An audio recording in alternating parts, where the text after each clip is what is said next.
तो वहाँ एक जो धर्म का जो प्रचलित स्वरूप था, उससे भी मैं कनेक्ट नहीं हो पाया। वहाँ पे मैंने देखा कि ज़्यादातर जो लोग हैं, वो या तो डर से या तो लालच से भगवान को पूज रहे हैं। कि ज़िंदगी में सब कुछ अच्छा हो, कुछ गड़बड़ ना हो या फिर कुछ अधूरी मनोकामनाएँ उनकी पूरी होने के लिए। तो मैं डर और लालच दोनों को भगवान को मैं नहीं पूजना चाहता था। मैं सिर्फ़ जानना चाहता था कि भगवान है या नहीं? क्योंकि ये चीज़ मेरी लाइफ़ में बहुत बड़ा परिवर्तन करने वाली थी।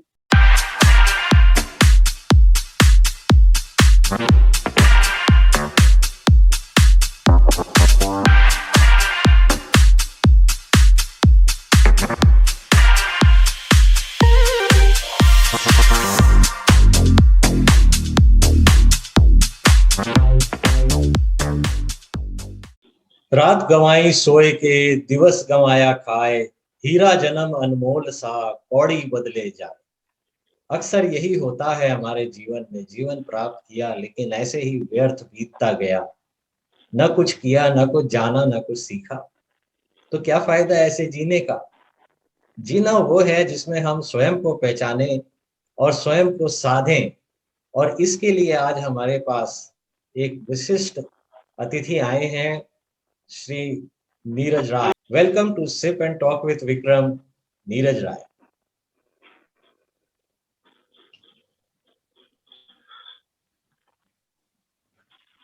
आप वीडियो सीरीज के लिए मुझे चुना और दर्शकों से जुड़ने और उनसे अपनी बातें शेयर करने का मौका दिया। इसके लिए आपको बहुत-बहुत धन्यवाद। नीरज, आपने एक किताब लिखी है हाल फिलहाल में। वैसे तो आप एक गवर्नमेंट एम्प्लॉई हैं और आप पहली बार आपने एक ही किताब लिखी है और इसका नाम है the power of awakened mind. तो क्यों ना पहले दर्शकों को आपकी किताब दिखा दी जाए, the power of awakened mind. ये किताब आपकी अमेज़न पे मिल रही है। सो नीरज, अवेकेंड माइंड यानी कि जागरूक मन और स्पिरिचुअलिज्म, इसके ये स्पिरिचुअलिज्म के लिए आपने ऐसा क्या किया? आपकी क्या खोज थी जो आपने ये किताब लिखी? जैसा कि आपने बताया कि मैं बाय प्रोफेशन गवर्नमेंट सर्विस में हूँ और मेरी हॉबी है नेचुरल प्लेसेस पे घूमना, फोटोग्राफी, लॉन्ग ड्राइव्स, मेडिटेशन। और मेरा इंटरेस्ट इस बात में है कि लोगों की लाइफ को सिंप्लीफाई करने में और उन्हें बाहरी दुनिया में ग्रो करने में मदद कर सकती है। और यह जो किताब है, यह इसी खोज और उस पे जो मुझे अनुभव हुए, जो समझ आई, उसी का प्रोडक्ट है। तो ये मैं अपने जो यात्रा, आध्यात्मिक यात्रा की मेरी एक कहानी है, जिसको मैं दर्शकों के साथ, आपके साथ शेयर करना चाहता हूँ। इसकी जो शुरुआत हुई थी वो 2013 में हुई थी। और उस आध्यात्मिक यात्रा से की शुरुआत से पहले की ये कहानी है, उसको मैं इन शॉर्ट में मैं आपके साथ शेयर करना चाहता हूँ कि जो बचपन से मुझे ऐसा फील होता था, मुझे डेथ दिखती थी अपने, कि मैं इस दुनिया में भी कुछ समय के लिए ही हूँ, उसके बाद ये सब कुछ जो है छोड़ करके चले जाना है। तो इससे क्या होता था कि इस दुनियादारी से पूरा मेरा एका नहीं हो पाता था, एक गैपपन था। मुझे कोई ऐसी चीज़ नहीं लगती थी कि जिसके साथ मैं पूरा रच-बस जाऊँ। लगता था कि इसमें जो भी चीज़ें हैं दुनियादारी की, उसकी सिर्फ़ महत्ता दुनियादारी के लेवल पे ही है, जो कि अल्टीमेटली सब कुछ छूट जाना है। और फिर सवाल उठते थे कि मैं इस धरती पे क्यों आया हूँ? जीवन का क्या उद्देश्य है? ये जन्म-मरण क्या है? इसके आगे-पीछे कोई कहानी है या रैंडमली मैं आ गया और खत्म हो जाऊँगा? ऐसे सवाल आते थे। लेकिन इसका कोई ऐसा जवाब नहीं मिलता था और लाइफ़ ऐसे ही चल रहे थे। उसके बाद फिर मैं समाज में और दूसरे लोगों को भी ऑब्ज़र्व करने की कोशिश करता था, क्योंकि ये सवाल बड़े डीप थे मेरे माइंड में और बड़े प्राइमरी सवाल थे। इसके बिना मुझे बाकी चीज़ों में ज़्यादा इंटरेस्ट नहीं आता था जब तक इनका जवाब ना मिल जाए। तो मैंने थोड़ा-सा दो लोगों को और समाज को देखना शुरू किया।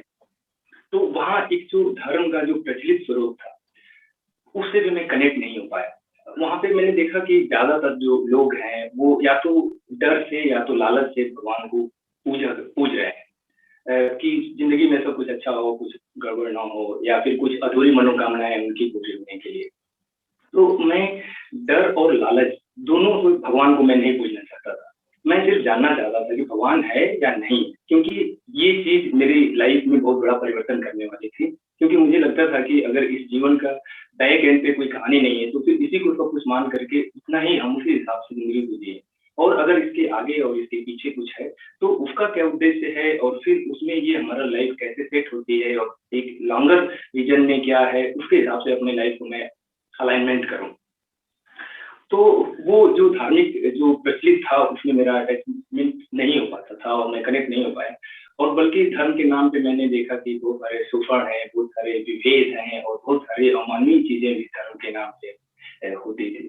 तो उससे मुझे धर्म से एक बड़ा डिटैचमेंट पैदा हो गया, एक दूरी, और एक तरीके से नकारात्मक चीज धर्म को लेकर के मेरे माइंड में बैठ गई थी। और फिर ऐसे ही चलता रहा। उस समय में ये जो स्पिरिचुअल और धर्म का मुझे फर्क नहीं पता, मुझे नहीं पता था, मुझे दोनों एक ही चीजें लगती थी। तो सच बताऊं तो मैं कोई ऐसी स्पिरिचुअल जो लोग बातें करते हैं किताबें, मुझे पढ़ने का बहुत शौक था और मैं बहुत सारे मोटिवेशनल और इंस्पिरेशनल बुक्स पढ़ता था।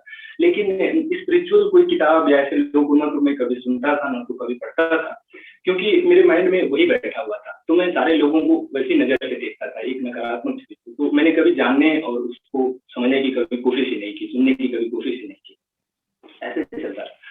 लेकिन मुझे मेडिटेशन करना अच्छा लगता था। वो कोई मुझे उस समय स्पिरिचुअलिटी और ये सब तरह की बातें नहीं पता थी, लेकिन मुझे ऐसे शांत रहना अच्छा लगता था। तो जब मैंने मेडिटेशन सब कुछ सुना तो मुझे बड़ा अट्रैक्ट करने लगा, कोई ऐसी चीज थी जो कि शांत की तरफ ले जाती है। तो मैं थोड़ा बहुत मेडिटेशन सीख करके और मेडिटेशन करता हूँ, और बड़ा अच्छा मुझे लगता था, बड़ा मन जो है शांत हो जाता था, बड़ा आनंद। तो कभी जैसे महीना 2 महीना किया, फिर छूट गया रूटीन, तो छूट अच्छा। गया, लेकिन उसका टेस्ट था। फिर एक बार जब मेरे अराउंड वही 2013 के आसपास मैंने ये डिसाइड किया कि मुझे जब इतना पसंद है तो इसको मैं सीरियसली करूँ, और मैं फिर सुबह 4 बजे उठ करके लगभग आधा घंटा रोज मेडिटेशन करता था। एक मुझे थोड़ा सा स्पिरिचुअलिटी को लेकर के एक और डाउट मेरे माइंड में था। मुझे लगता था कि इसमें बहुत गहराई में जा करके ही कुछ अगर मिलता भी होगा तो मिलेगा। कोई कहीं जाके आश्रम में सन्यासी का, योगी का जीवन जियो, पूरी जिंदगी बिताओ, फिर शायद कुछ मिले नहीं मिले ये भी नहीं पता। और लगता था कि हम तो एक पारिवारिक और कामकाजी जीवन जी रहे हैं, तो कोई स्कोप ही नहीं है। तो ये भी एक माइंड में था। लेकिन एक मैंने एक वीडियो देखा जिसमें जो उसके स्पीकर थे उन्होंने अपने स्पिरिचुअल अवेकनिंग की बात शेयर की थी। अच्छा। और वो एक पारिवारिक और एक कामकाजी जीवन उनका था, और उनकी पहले भी मैं वीडियो सुनता था जो कि मोटिवेशन और इंस्पिरेशन पे थे। तो मैं यकीन करता था कि क्योंकि वो एक लॉजिकल तरीके से बातें करते थे और एक ऐसा भ्रमित करने वाली चीजें इस तरह की बातें नहीं करते, तो मैं यकीन करता था कि ये आदमी जो कह रहा है, मुझे अगर नहीं समझ में भी नहीं भी आ रहा है, तब भी ये आदमी गलत नहीं कर सकता, ये सही कर रहा है, और मुझे बस नहीं पता है।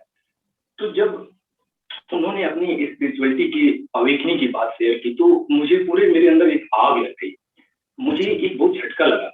मुझे लगा कि कोई हमारा स्पिरिचुअल डायमेंशन भी है, और मुझे पता ही नहीं है अपने बारे में, उस स्पिरिचुअल डायमेंशन के बारे में, और सिर्फ मैं एक बाहरी सभी जीवन जी रहा हूँ। और ऐसा लगा कि ये तो मैं अपना जीवन व्यर्थ कर रहा हूँ, एक अंधेरे में जा करके, और ऐसे ही अगर जिंदगी खत्म हो गया तो बेकार हो जाएगी पूरी लाइफ। तो वहां से मैं एकदम स्पिरिचुअलिटी के अंदर घुसने लगा, मतलब डीप परस्यू करने लगा। और स्पिरिचुअलिटी को मेरा जो रास्ता था वो एक तलाश का था, सच जानने का था कि मेरा सच क्या है, और जो डीप सवाल थे। तो मैं एकदम वो मेरे लाइफ का सबसे प्रायोरिटी बन गया। तो बाहरी बारी से मैं अपना काम, अपना ऑफिस, अपना जॉब करता रहा, लेकिन अंदर से मैं उसको फॉलो करता रहा, बहुत सारी किताबें पढ़ने लगा, और स्पिरिचुअल टॉक्स बहुत सारे लोगों को मैं सुनने लगा। तो धीरे धीरे थोड़ा मन भी शांत होने लगा और ज्यादा आनंद महसूस होने लगा। ये चलता रहा। कुछ समय के बाद ऐसा हुआ कि ऐसे चेंज आया। एक दिन मेरी मैं का थॉट डिसअपियर हो गया। मैं मेडिटेशन में था, मैं का थॉट डिसअपियर हो गया। और ये एक बड़ा अलग एक्सपीरियंस था, क्योंकि कभी ऐसा नहीं हुआ था कि मैं जागृत अवस्था में हूँ और मैं का थॉट ना हो। मैं था ही नहीं, मैं ये नहीं पता चल रहा था कि मैं कहाँ हूँ, या मैं जैसी कोई चीज ही नहीं थी, बस सिर्फ देखना रह गया था। कोई रेफरेंस पॉइंट नहीं था कि नहीं ये मैं हूँ और यहाँ मैं हूँ। जैसे हर सारी चीजों को देखा जाता है, वैसे ही शरीर को मैं देखा जा रहा था, और उसमें कुछ हल्के फुल्के विचार भी आ रहे थे, वो भी देखा जा रहा था, लेकिन कोई ऐसा रेफरेंस पॉइंट नहीं था। So that was very different experience for me. और वहां पे एहसास हुआ कि मैं जो है एक महज थॉट था, मैं एक सिर्फ थॉट था। और वहां से मुझे बहुत झटका लगा, क्योंकि पूरी लाइफ मैंने मैं पे इन्वेस्ट किया था, और जैसे ही मैं खत्म हुआ तो सब कुछ खत्म हुआ, क्योंकि मैं की ही चीजों पे सारी मेरी और सारी कहानी मैं पे टिकी हुई थी। और मैं जैसे खत्म हुआ तो कुछ भी नहीं था, सिर्फ देखना था।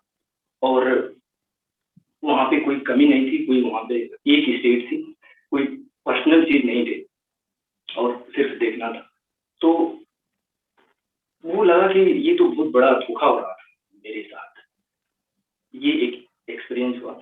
ये अनुभव कुछ 7 मिनट 10 मिनट के आसपास रहा। उसके बाद फिर मैं का अनुभव वापस आ गया, लेकिन एक बंद जो कमरे में एक सुराग हो चुका था। मुझे पता चल गया कि क्या है, मैं के परे क्या है। और सच बताऊं तो मैं पढ़ता भी था, सुनता था कि मैं क्या है, मैं के परे क्या है। रियल उसका नहीं पता था, कि समझ नहीं आता था कि क्या है। उस दिन मुझे पता चला। तो वास्तव में स्पिरिचुअलिटी को मैं उस दिन के बाद से समझना शुरू किया।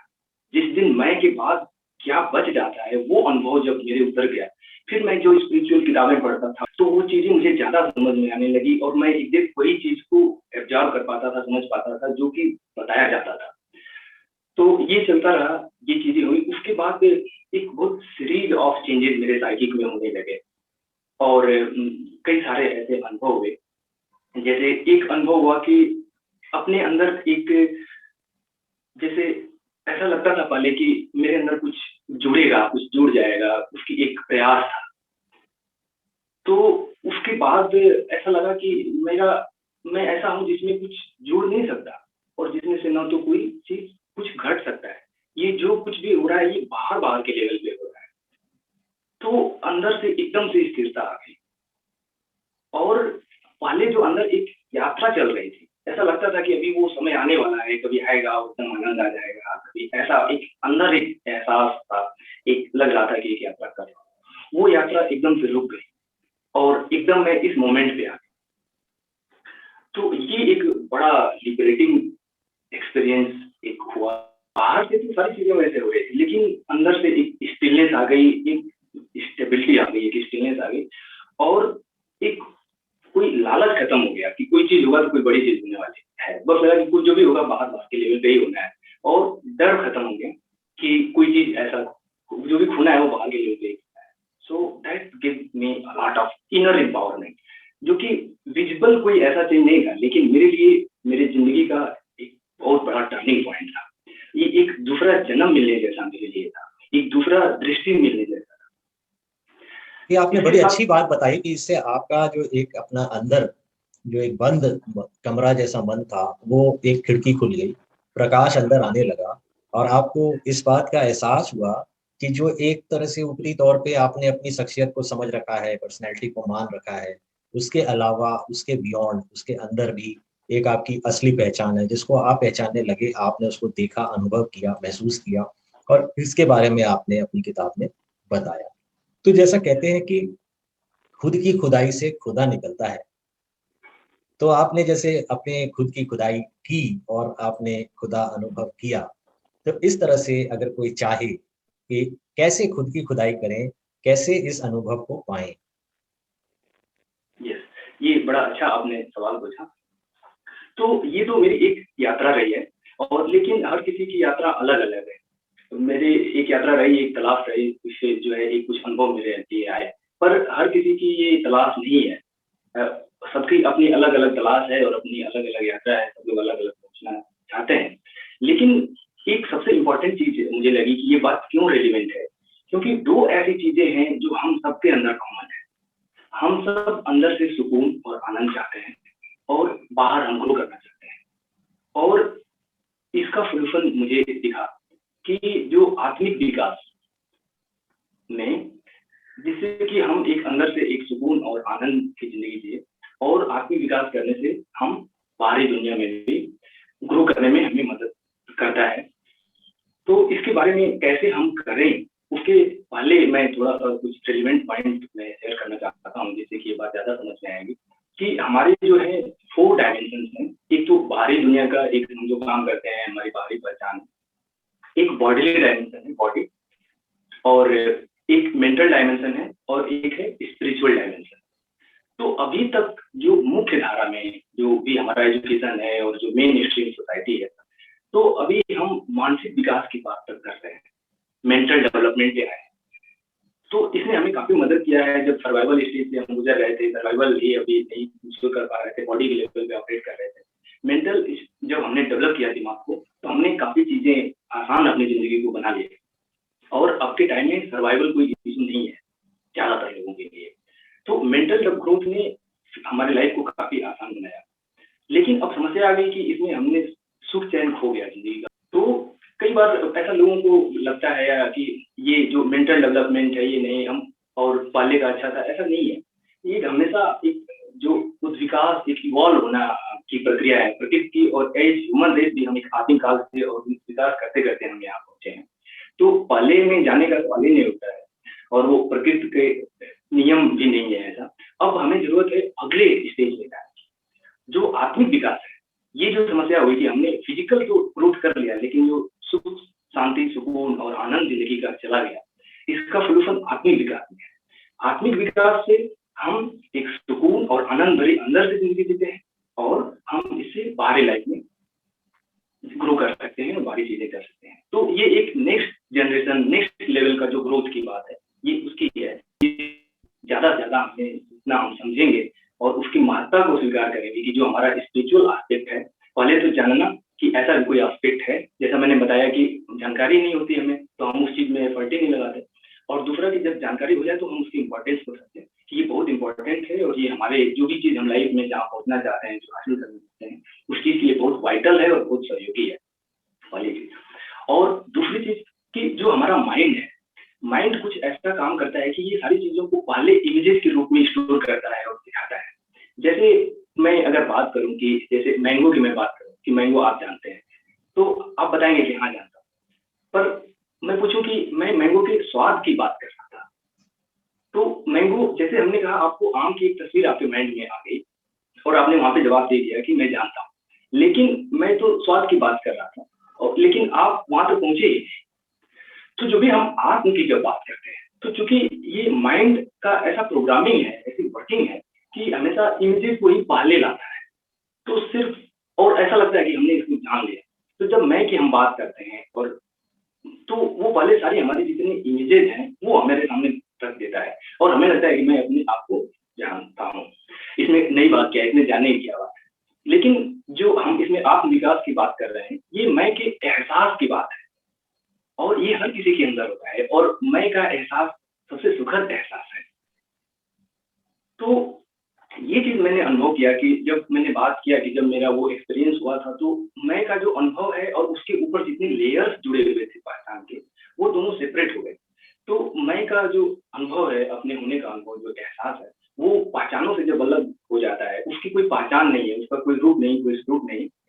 जैसे कि हम विचार और भावनाएं, ऐसे हमारे बहुत सारे डायमेंशन हैं जो कि बड़े इंपॉर्टेंट हैं, पर उनका कोई रूप नहीं है, कोई स्वरूप नहीं है, हम दिखा नहीं सकते, उनको प्रूव नहीं कर सकते। वैसे जो मैं का उससे भी सटल खुद के होने का जो अनुभव है, एहसास है, वो उससे भी सटल है, जिसका कोई रूप स्वरूप नाम नहीं है, लेकिन वो है, और हम सब उसको अनुभव करते हैं। लेकिन उसके ऊपर इतनी पहचाने जो है, तो हम दोनों को सेग्रीगेट नहीं कर पाते, दोनों फर्क नहीं समझ पाते।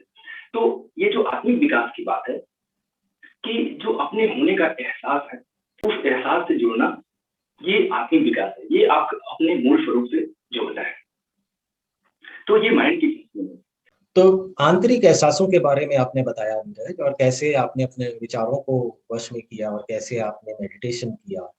तो अगर हम दर्शकों के लिए इस थोड़ा सा टेक्निक को समझा सकें कि कैसे कोई शुरुआत कैसे करे। बिल्कुल, देखिए ये बात तो सही है कि किसी भी चीज़ की चरम सीमा पे पहुंचने के लिए गुरु की या शिक्षक की आवश्यकता होती है। लेकिन एक अगर कोई अपनी आध्यात्मिक जर्नी को शुरू करना चाहता है, तो ऐसा शुरुआती टेक्निक क्या है जो कि आपने खुद आजमाया है और आप लोगों से करने की सलाह देते हैं? यस, बड़ा आपने अच्छा सवाल पूछा है। और मैंने अपनी जो यात्रा है उसमें देखा कि स्पिरिचुअलिटी में भी बहुत फैलाव है, और बड़ा कंफ्यूजन मतलब होता था कि कैसे आगे बढ़ें, क्या है इसमें।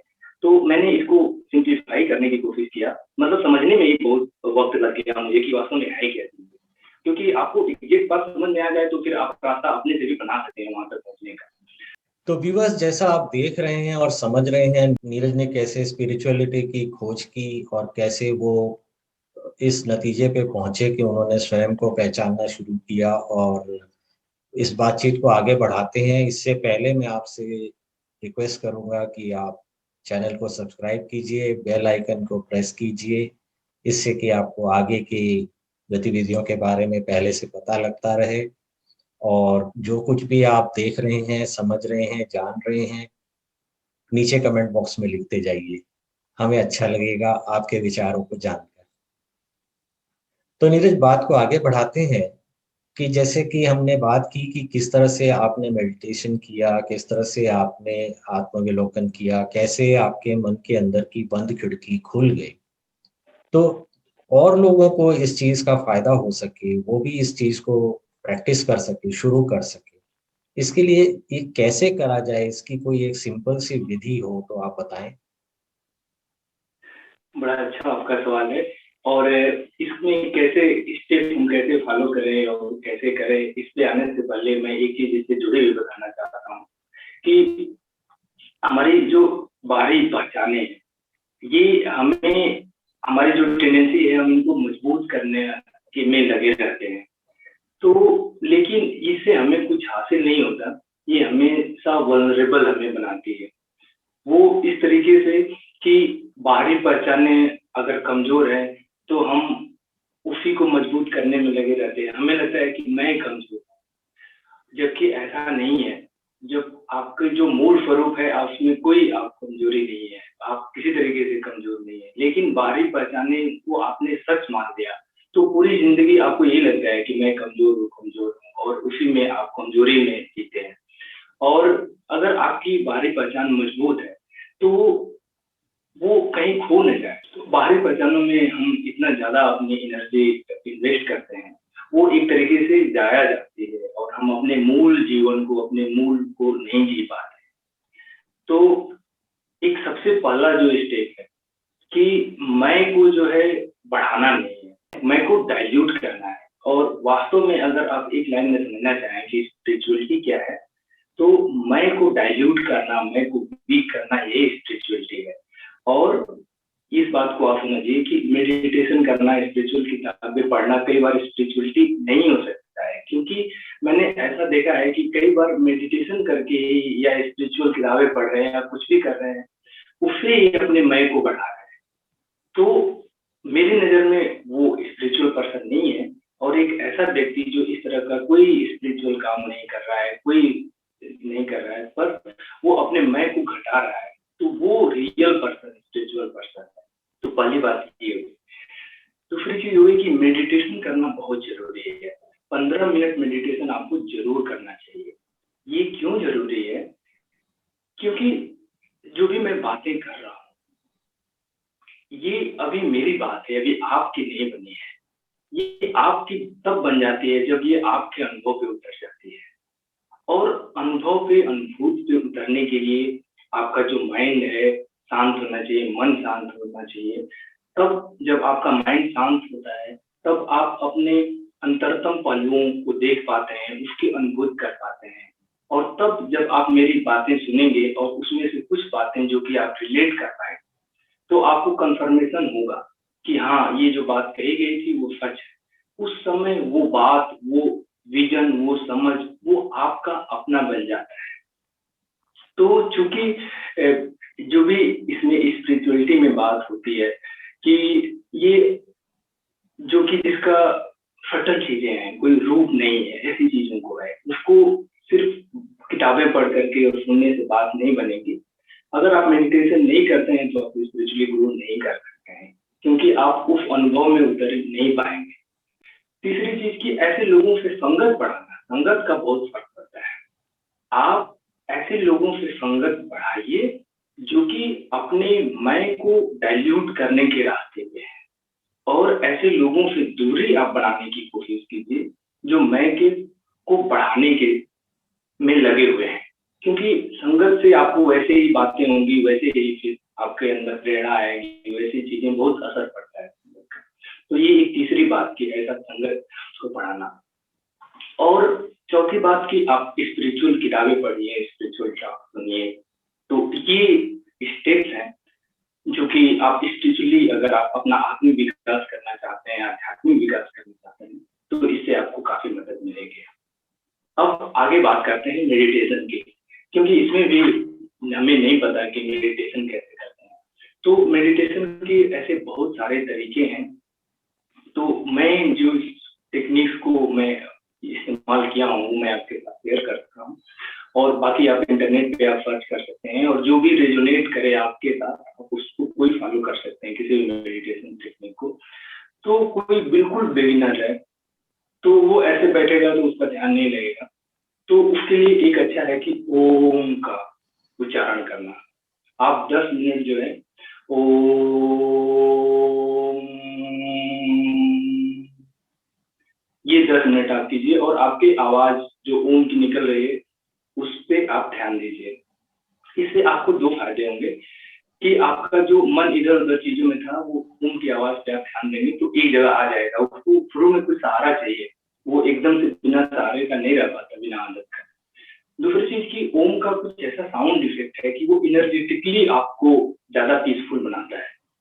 तो ये 2 हफ्ते 3 हफ्ते आप बिल्कुल, जो बिगिनर है उसको ओम, ये बिल्कुल आसान है, इसमें कोई ऐसा टिप्स टेक्निक नहीं है। उसके बाद थोड़ा सा आगे जब आपको लगता है कि आपका थोड़ा सा बेहतर हुआ है, तो दूसरी एक जो मैं टेक्निक इस्तेमाल कर रहा था कि अपने सांसें अंदर बाहर जाती हैं उनको ऑब्जर्व करना, उसी सांसों पे ध्यान देना, अंदर जा रही है बाहर आ रही है। ये आप कुछ हफ्ते तक कर सकते हैं। और फिर एडवांस स्टेज पे जो लोग जानना चाह रहे हैं, ये सब चीजें कर रहे हैं पहले से, पर आगे का समझना चाहते हैं कि एडवांस स्टेज पे, उनके लिए कि आप साइलेंस, मौन, और उसमें जस्ट ऑब्जर्व करना है जो भी आ रहा है आपके अंदर, थॉट और जो भावनाएं आती हैं, और जस्ट आप ऑब्जर्व करेंगे। और तो वो स्वरूप जिसकी मैं बात कर रहा था कि जो निराकार है, जो आपका रूप, जिसका कोई रूप नहीं है, आप उसको रियलाइज कर पाएंगे। और फिर आप देख पाएंगे कि ये जो विचार हैं, ये जो भावनाएं हैं, ये बाहरी प्रसंग के हिसाब से आ रही हैं, जा रही हैं, आप वो है ही नहीं है, आपका उनसे कोई ताल्लुक ही नहीं है। तो आपका एका उनके साथ टूटेगा, और जब आपका एका टूटेगा तो आप अपने आत्म स्वरूप में ज्यादा स्थिर हो पाएंगे, और विचारों भावनाओं को बाहरी दुनिया के जरूरत के हिसाब से आप इस्तेमाल कर पाएंगे अपनी इच्छा के अनुसार। तो ये जो टेक्निक्स हैं ये आप इस्तेमाल कर सकते हैं, और इससे आपको अपने आध्यात्मिक यात्रा में मदद मिलेगी। और भी जैसे लोग कुछ बताते हैं, कोई कहते हैं ऐसे उपवास करो और ये खाओ, एक वक्त खाओ, कुछ कोई कहते हैं इंटरमिटेंट फास्टिंग। तो बहुत सारे चीजों से बड़ा कंफ्यूजन होता है।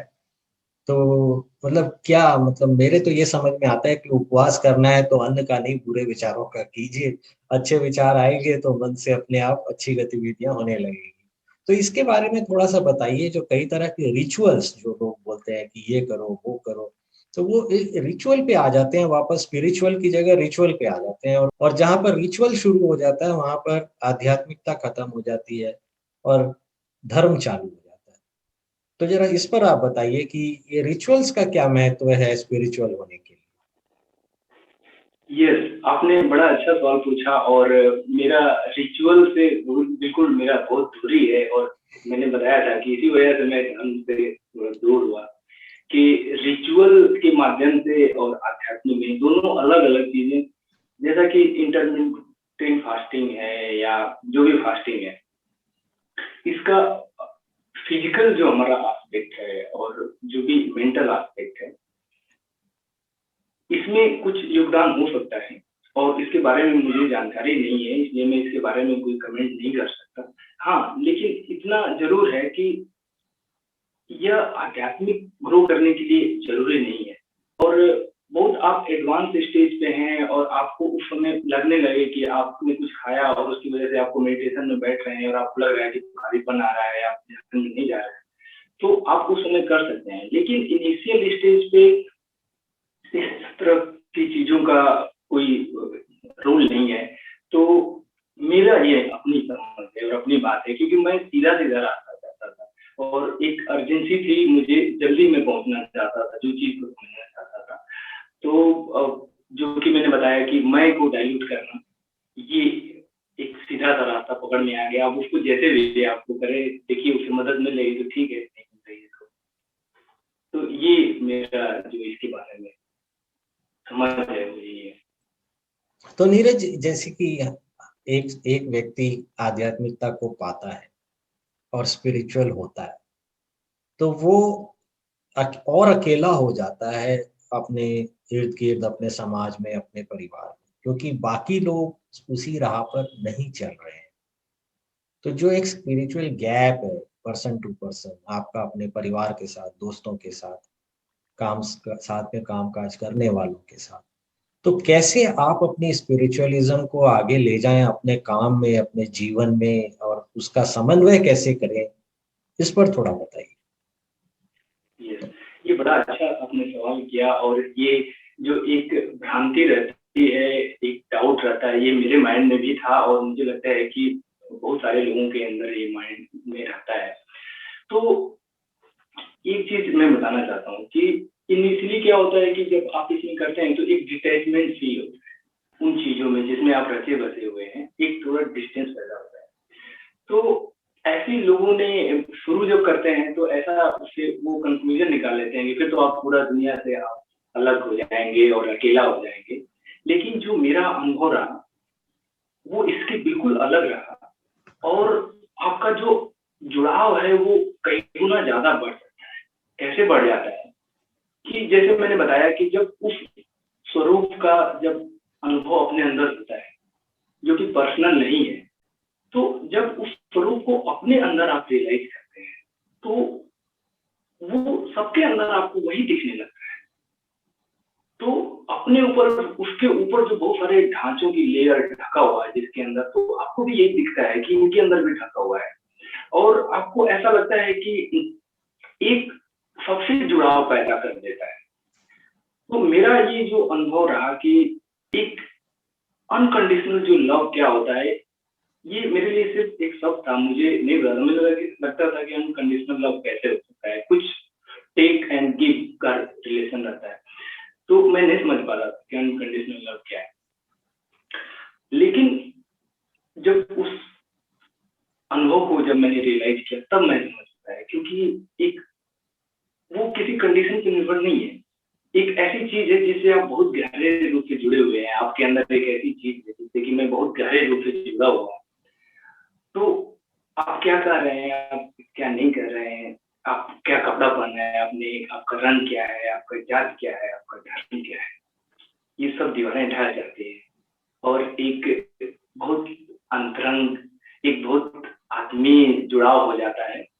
मैं ये कहूँगा कि जो आपका, जो मेरा अपना अनुभव है कि जो कि प्यार, जो जुड़ाव एक सीमित अपने परिवार, अपने बच्चों, अपने माँ-बाप, अपने परिवार, अपने रिश्तेदारों, दोस्तों तक सीमित था, वो यूनिवर्सल हो गया। तो मेरा जो अनुभव था कि जब शुरू में आपको ऐसा लगता है, लेकिन एक दूसरा फोर्स है जो उससे बहुत व्यापक है, बहुत स्ट्रांग है, वो आपके साथ आ जाता है और फिर आपका जो कनेक्शन आप जो करते हैं लोगों के साथ, वो एक निस्वार्थ, एक प्रेम के वशीभूत होकर के आप करते हैं। लोगों को जो भी आप कंट्रीब्यूट करते हैं, आप ज़्यादा सर्विस ओरिएंटेड हो जाते हैं, ना कि इससे मुझे क्या मिलेगा। तो इस रूप में मुझे लगता है कि जो जुड़ाव है और ये तो अब काफ़ी व्यापक हो जाता है और काफ़ी गहरा हो जाता है। तो कर्म तेरे अच्छे हैं तो किस्मत तेरी दासी है, नीयत तेरी अच्छी है तो घर में मथुरा काशी है। और इसी के साथ में हम इस चर्चा के आखिरी पड़ाव में आते हैं नीरज। तो कुछ आपकी तरफ से कुछ ऐसे 3 मुख्य बातें जो आप दर्शकों से कहना चाहें कि किस तरीके से, क्या ऐसी 3 चीज़ क्या करें जिससे कि उनका जीवन और खुशहाल और ज़्यादा स्पिरिचुअल हो सके? एक चीज़ की जो भी हमने स्पिरिचुअल जो ग्रोथ की कैसे हम करें उसकी बात की है, उसमें एक जो बाधा जो आती है, उसको एक करना समझना ज़रूरी है कि हमें अपना स्पिरिचुअल मसल को डेवलप करना है। तो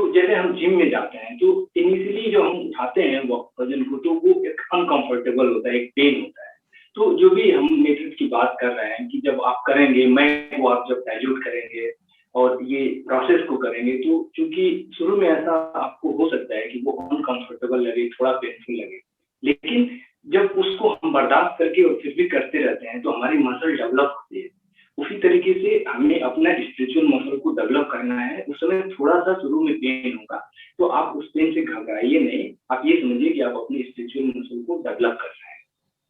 दूसरी चीज़, फिर मैं बात करता हूँ कि स्पिरिचुअल एसेट डेवलप करना।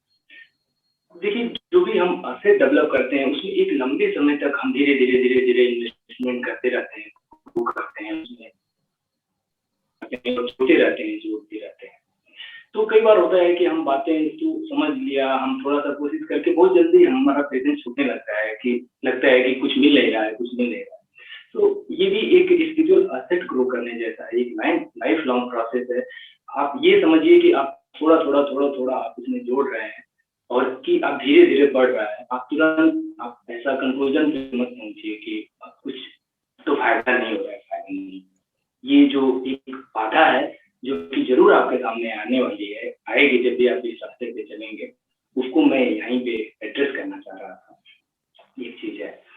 और दूसरी चीज़ है कि जो आपका जब आप आत्मिक विकास करते हैं, तो इससे बाहरी देखिए हम सभी लोग एक पारिवारिक और कामकाजी ज़िंदगी जी रहे हैं। हम आर्टिस्टिक चीज़ों को भी एन्जॉय करना चाहते हैं। और ये मेरा जो अनुभव है कि स्पिरिचुअलिटी में कोई बाधक नहीं है।